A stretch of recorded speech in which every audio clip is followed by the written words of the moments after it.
বর্তমানে কোন ছবি পৃথিবীর কোথাও বিএফএক্স এই জাতীয় ছবি, অ্যাকশন থ্রিলার ছবি এআই এবং বিএফএক্স ছাড়া একটা ইম্পসিবল ব্যাপার, কোনো হবে না। যদি আমি এআই এবং বিএফএক্স ইউজ না করি, সেটা লুক ওয়াইজ ভেরি পুয়ার লাগবে।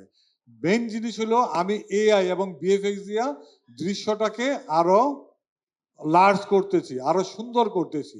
এখন যদি আমি আগের মতোই যদি নর্মালি শুট করে আসি, নর্মাল যেমন একটা দেখবেন একটা ফুল গ্লাসে রূপান্তর হইলো, বাস্তবে এটা কখনোই সম্ভব না ফুল গ্লাসে রূপান্তর, তাহলে এটা ম্যাজিক হবে। দেখবেন একটা ফুল রান্নার ধরলো, ঠাস করে গ্লাস হয়ে ভেঙে গেল। এটা একটা মিনিং আছে, এটা একটা সিম্বল আছে কেন ফুলটা গ্লাস হয়ে ভেঙে গেল, এটা সিম্বল আছে, সিম্বলটা আলাদা ব্যাখ্যা। কিন্তু এই যে জিনিসগুলি এআই দিয়া, আমার পানির ভিতরে শর্ট আছে, this the real short. Russell runner প্রতি কোন শর্ট কিন্তু রাসেল রানা এআইতে তৈরি করা না।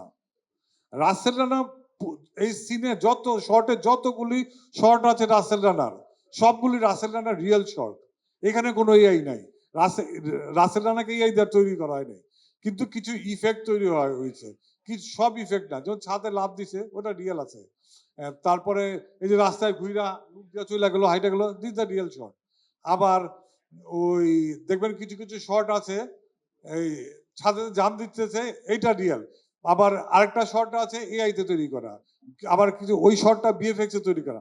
এখানে বিএফএক্স রিয়েল এবং এআই এর সংমিশ্রণ। এআই দিয়ে আমরা কোনো ক্যারেক্টার তৈরি করি নাই, এআই দিয়ে কাউকে অভিনয় করাই নাই। আবারও ক্লিয়ার করে বলতেছি, এআই কোনো অভিনয় করে, এআই দিয়ে আমরা কোনো আর্টিস্টের অভিনয় করাই নাই, এআই দিয়া কোনো ক্যারেক্টার তৈরি করি নাই। AI is the working as the background, ব্যাকগ্রাউন্ডটা সুন্দর করার জন্যই আমরা এআই ইউজ করছি, এর বাইরে কোনো এআই ইউজ নাই। Thank you.